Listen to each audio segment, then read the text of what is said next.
Welcome to module number 3, sustaining your sustaining your coalition roadmap for success. This is module 3 on organizational capacity. Today is the 22nd. I'm Stuart Burrell, and I work in project development and many other roles with the Center for Appalachian Philanthropy.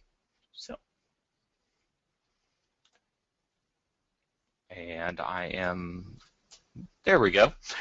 Our goals for today are to review sustainability and some of the previous roadmap for success modules, gain an understanding of organizational capacity, and explore tools to measure your coalition's organizational capacity. First, as always, we want to talk about what is sustainability. And what it comes down to is everything a program needs to keep it going over time. What do you need to keep doing your good work? Why sustainability? And, we're going to come back to it means having the time, talent, and treasure to achieve broad objectives. Why sustainability? Because your work, the work our coalitions are doing, is just too blasted important to our communities, our family, our friends, our neighbors. This is important work we're doing, and the health of our people and ourselves is just too important to let it go by the wayside. The problems are too big, the consequences are too severe, and what we're doing is just too important. And if you don't think the consequences are severe, the American Diabetic Association estimates that diabetes diagnosis alone, this is just treatment of diabetes, adds $7,900 cost to healthcare costs for each individual diagnosed with diabetes. That's just for treating the diabetes annually. Now, if you've got 1,000 people with diabetes, that's $7.9 million. And that's a lot of money every year coming from government coffers, most of which is coming from government coffers. So that is why one reason our work is too important, your work is too important. We started this off a couple months ago with Module 1 on partnerships. Partnerships really are the key to a coalition and the key to what we're doing, and everything we do builds on strengthening partnerships, working with partners. So if you're not familiar with that module, please go back on our YouTube channel and watch it, or watch it in the DVD, CD that we're distributing. It really is the basis for everything we're building on. And partnerships are the connection between program and community. Political support is our second module. We talked about why developing political support and understanding why policies change is important, how to engage politicians, the role of a champion. A champion is somebody who will get out there and tell your story and engage other people in your story to build support for what you're doing. And the role of a champion. That's something that's really critical to our long-term, to our success, long-term and short-term. Today we're focusing on organizational capacity, and that is having the internal support and resources needed to effectively manage your program. That definition is from the Center for Tobacco Policy, which is one of the evidence-based resources we use. Everything you see here comes from evidence-based resources and experience. We have a number of very talented, experienced folks on our team who contribute to these modules. It is not just me. I wouldn't be here without a lot of the other work that is done by the folks at APAFIL, and also we're using a lot of resources from the CDC, Center for Tobacco Policy, Coalitions Works, and other resources out there. So what you're getting is evidence-based. It's been shown to work. It's been proven to work. And I want to really mention that. So what we're telling you is not just made up out of whole cloth. So organizational capacity, you have organizational capacity when you have the resources to effectively manage the program and its objectives. And objectives, got to keep your eye on the prize. The resources required are a vision, mission, and goals that are aligned with the program. I want to highlight that word aligned with the aligned. because that's really what's important. If your mission and goals are not aligned with your program, then there's a disconnect. and you're not going to have the success you need to. So it means you need to go back and look at one or the other and look at adjusting them. And that's good to do. You constantly need to be adapting. You need infrastructure to support the needs of the program. You need leadership who can effectively articulate the vision of the program. And you need staff and volunteers who possess the skills to implement the program. I will say that's one area that coalitions tend to do rather well on, because we have access to a diverse group of partners, and a diverse group of partners engaged, we tend to have a lot of skill sets sitting at the table. And that is wonderful and something to think about and take advantage of. Mission statement. The CDC Sustainability Planning Guide, which is one of the core resources we use and everybody should have a copy of, describes a mission statement as the overall purpose of a coalition or organization. The mission of the Center for Appalachian Philanthropy is to connect people's time, talent, and treasure for the good of Appalachian communities. And I want to highlight that. And that's our mission as the Center for Appalachian Philanthropy, or APAPHIL. And it really articulates the mission of a lot of our coalitions in Appalachia.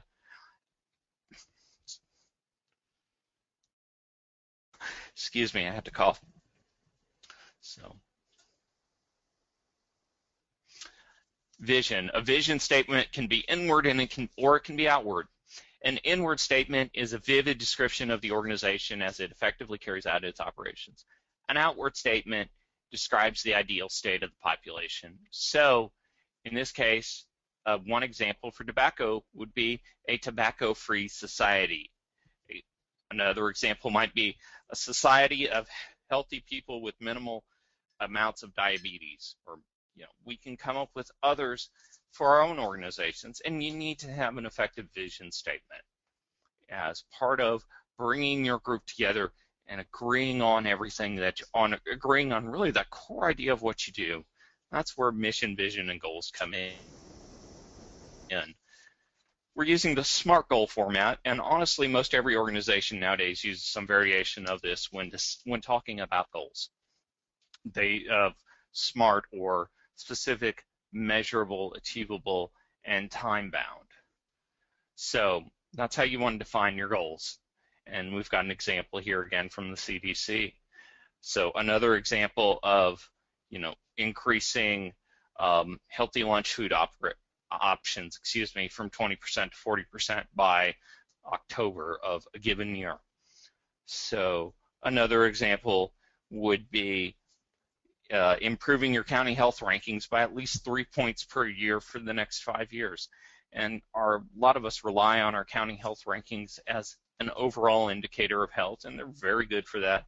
countyhealthrankings.org from the Robert Wood Johnson Foundation we've talked about before. I would encourage you to be familiar with that site in your county and your neighboring counties and use that resource. It's a great one. So we're going to talk a bit about infrastructure now. We're going to move on to some of the different things required for organizational capacity. Meetings. Do you have regular, well-attended meetings? And this is a key. You need your meetings to be regular, to be well-attended.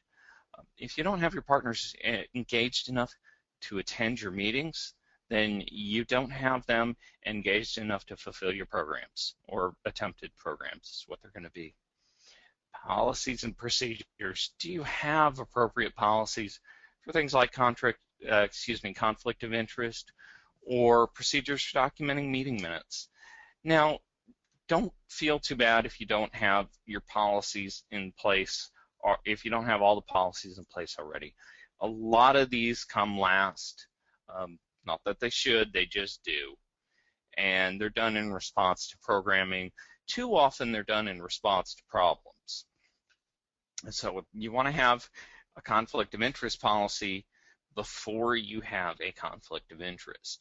It's going to make things so much easier and so much more successful, and just better for your organization in the long run to address problems before they come up and say, this is what it is. So Procedures and tools. Do you have a process governing how funds are handled? Or excuse me, process and tools. So you have to have this. You have to lay out something clearly articulating how money is going to be handled, and it needs to be improved by the organization, put in your meeting minutes, in your formal meeting minutes, and that is going to save you a lot of headache if later on there is an issue, because you can rely back and say, this is how we decided to do it, we failed doing our own plan, not, uh-oh, we didn't know how we were going to do it, we hadn't talked about it. Another thing, and we're trying to help y'all with this right now, is do you have tools to accept funds like 501c3 status and a bank account? Most grants you have to have 501c3 status to pursue, or they have to go through a government agency. Now, you know, when we're doing our sub-grants, our grants to the coalitions, they need to go to a 501c3 or to a government agency, and that is how other grants work too. So we want you to have these things. If you don't have them, look at that. Look at where you are with that, and we will help you with this. A bank account, I don't think well, I'm going to tell you that you need your own bank account for the organization, plain and simple. It should not be running through somebody's personal funds. It's just going to make your accounting and everything else so much easier to have a bank account set up in the organization's name. Just one of those crucial tools. Leadership is one of the most important things. And you can think of leadership in a couple of ways, internal and external. So relationships. Do your coalition leaders have relationships? Are they willing and able to use them to advance the coalition? This is more external often. Spokesperson is very much an external component of leadership. Do coalition leaders effectively articulate the mission, vision, goals of the coalition to internal and external partners? And guidance. That communication, we've talked about it again and again.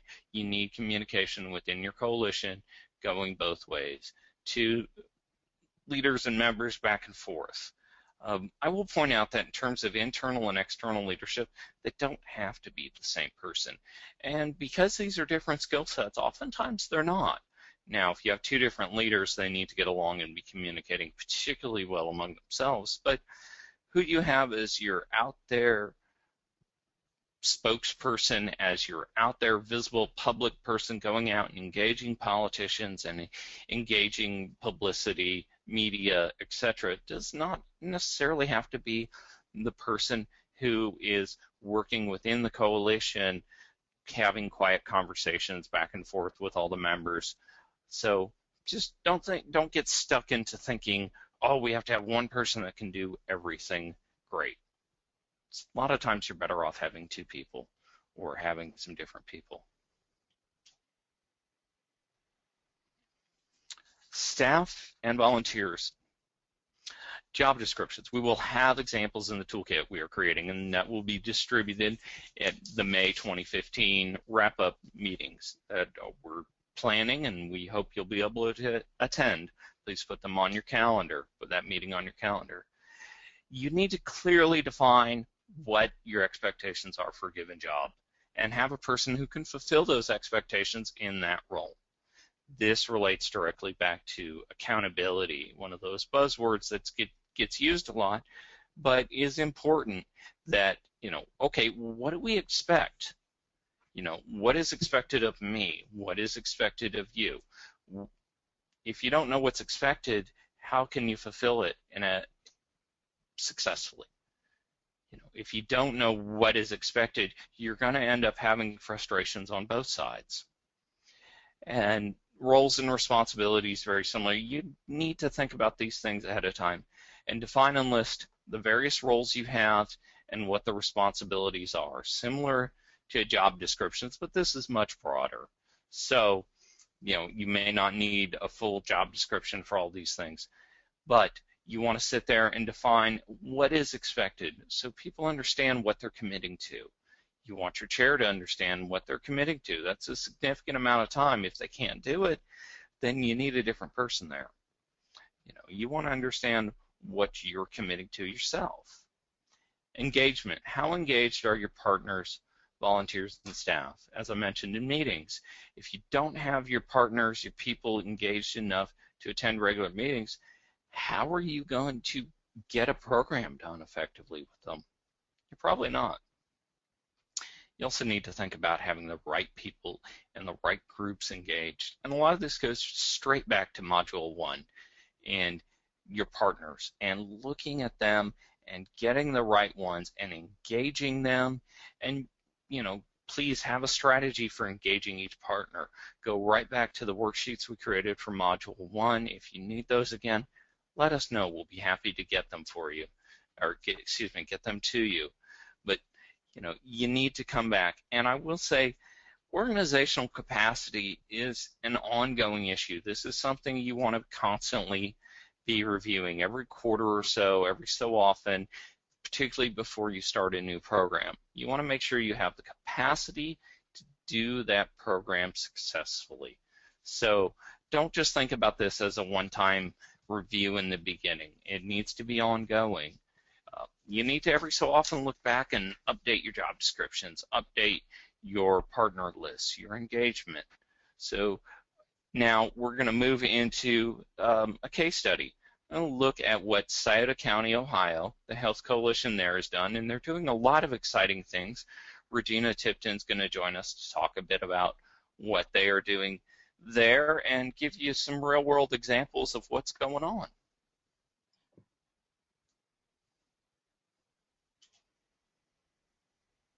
Okay. Regina? Okay. Hi, guys. The Scioto County Health Coalition is the broad county coalition that has been created in Scioto County, and our Diabetes Coalition is underneath its umbrella. Sharon Carver, who I'm going to invite to join as well, has been a huge part of this creation of this county coalition. So Sharon, please feel free to interject at any point in time. You're doing great. I happened to come in here towards the last year, and it's a wonderful coalition doing wonderful things. And as you can kind of see here on the slides, the mission based upon the coalition is, our organization's mission is to improve the Scioto County, Ohio health rankings and overall health of the citizens of Scioto County. And this is a direct relation to the Robert Wood Johnson's county health rankings. Scioto County, when this initially started, was 87th out of 88 in health outcomes and 88 out of 88 in health factors. So we were, and still are, even this year, ranked last in health outcomes, health factors for our state. But the good news is that from all the work that our organization has been doing, we have moved up to 86th in the health outcomes, which may not seem like a big deal, but in actuality it is, because the health of our community is getting better. We do not expect to see the 88 change for another few years, to be in all honesty. We do have regular meetings. It's the second Friday of every month. We do have an average of anywhere between 20 to 30 members that attend these meetings, and they range from all walks of life. We have students that attend. We have local businesses that are interested in improving the health of not only their business but our community. We have a co-chair that is one of our state representatives, Dr. Terry Johnson. And he does a lot of speaking and lobbying on our behalf to get laws passed to help improve not just our county's health, but the counties of the entire state. We have 3 major healthcare organizations that are at the table helping to spearhead the change in our community. Policies, we are in the process of developing some of them. I actually have on my desk some of the PR policies that the Public Relations Committee is working on to review. And we are governing our stakeholders, our co-chairs and whatnot, have decided to pursue the 501c3 status, and we are in the beginning processes of that. So there are great things coming along. Sharon, is there anything that you would like to add to that? Just to kind of brag on the members, because it truly is a collaborative group. I mean, we've got businessmen, we have educators, politicians, health professional people, and it does truly take all of those people to make it work. I don't think we really have anybody from the faith community that I can think of, but it's really a collaborative, and everybody has really pitched in to make it work. And I think one of the things that has really drawn it together has been Terry Johnson as the representative. I think he has great leadership, and people basically are thinking that it's going to work if he's behind it. So it truly does help. He's not at all the meetings, but people know that he's working with the coalition, so that's very helpful. If you wouldn't mind to talk about how else you've gotten such a diverse group of folks involved, that would be great, because I know that's one challenge that some other coalitions face. Actually, it was Compass Community Health that initiated this broader coalition, and it was based on the health rankings, but they work with a large number. They already had a lot of partners and contacts from all these different groups. And I think they advertised in the newspaper, maybe did a lot of phone calling, just trying to gather folks together, everybody that, they could. And I can't remember anything else that they specifically did, unless you do, Regina. I don't. They started out with a breakfast through the Chamber of Commerce, an early morning breakfast. And they actually invited Dr. Winslow, who is the medical director for the state of Ohio, to come. And he did a presentation on the health rankings and identified mortality data, contrasted to health outcome data, and explained, the primary focus areas. And that was a good way to kick it off, and I think it just continued to grow. It just never lost energy after that. No, it's still which is unusual, because a lot of even our diabetes coalition, you seem to attract the same people, people that work in health care organizations or agencies, but we never have been able to get that broader group until this time.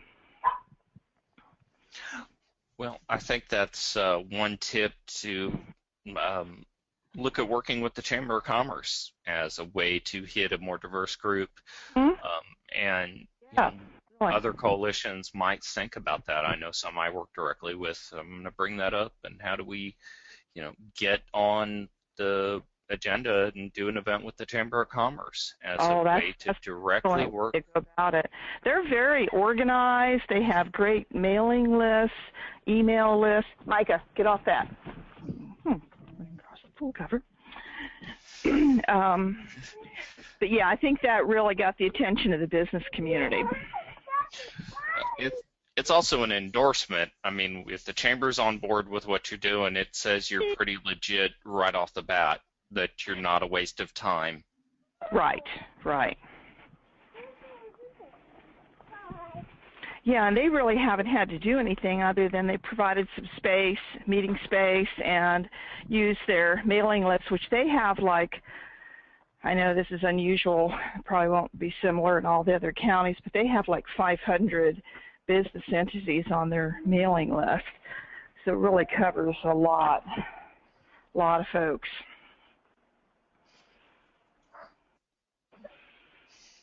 Thank you, Sharon. I'm going to pop to the next slide for everybody.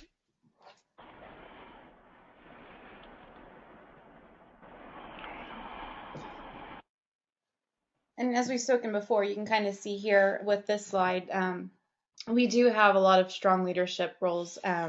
We have not only Dr. Terry Johnson, who is our local state representative, we have CEO of Compass Community Health. We have both the county and city health commissioners also helping to spearhead and lead this on. And then everybody that works within the coalition itself, we are all volunteers. So, and with the creation of the 501c3 status, we're hoping to hire a coalition coordinator to kind of help keep everybody organized and take some of the weight off of the Compass Community Health Executive Secretary as well. She has been wonderful in getting everything out to everybody in a timely manner on top of her daily duties.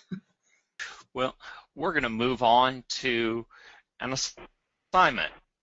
As we do with all of these, we have an assignment that we would ask you to do, and that is write out your vision, mission, and goals so we can share them with everybody else.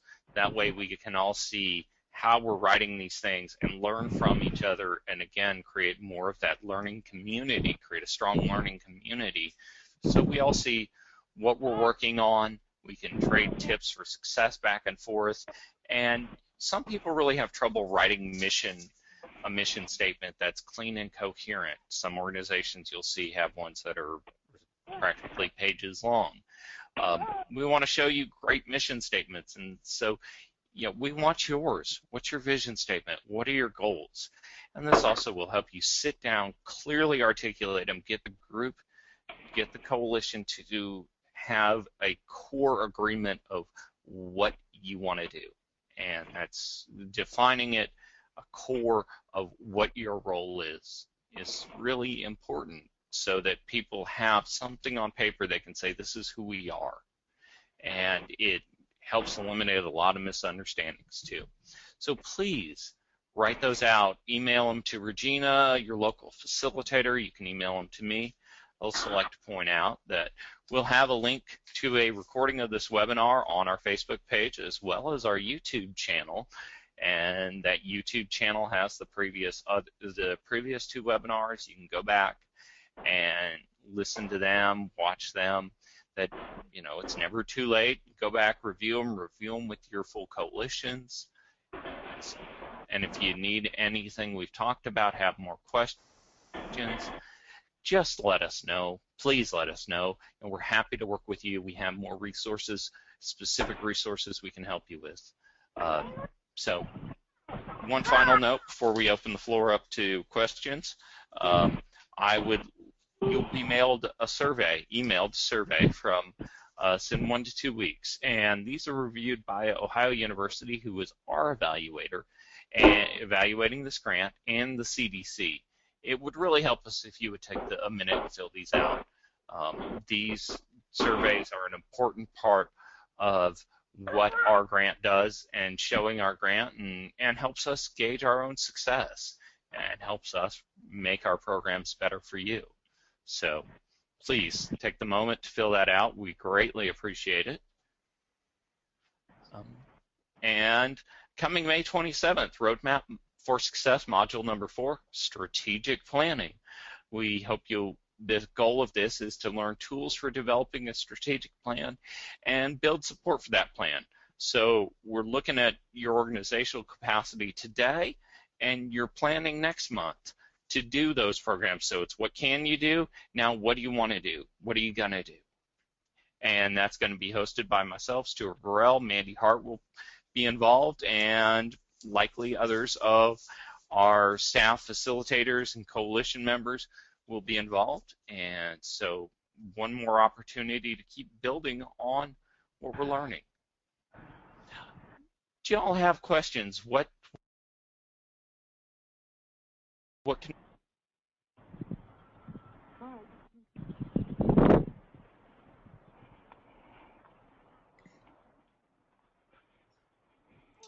Does anybody have any questions for Stuart?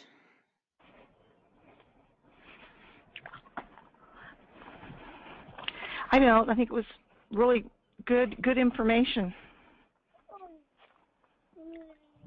Great. Okay. Well, everybody, thank you for taking your time out of your day to listen. Stuart, great job. And we look forward to your next one on May 27th. Yeah, strategic planning is, I think it's almost fun. Certainly, it's the chance to really sit down and, lay out what you're going to do and think about it and get your team on board. And it's where you start to have the rubber meet the road. So we've also got a really interesting tool we're developing that we think will help our coalitions create great strategic plans. Look forward to talking with you all between now and then, and as well as talking with you then. Have a wonderful day. Thank you. Thanks, Stuart. Thank you.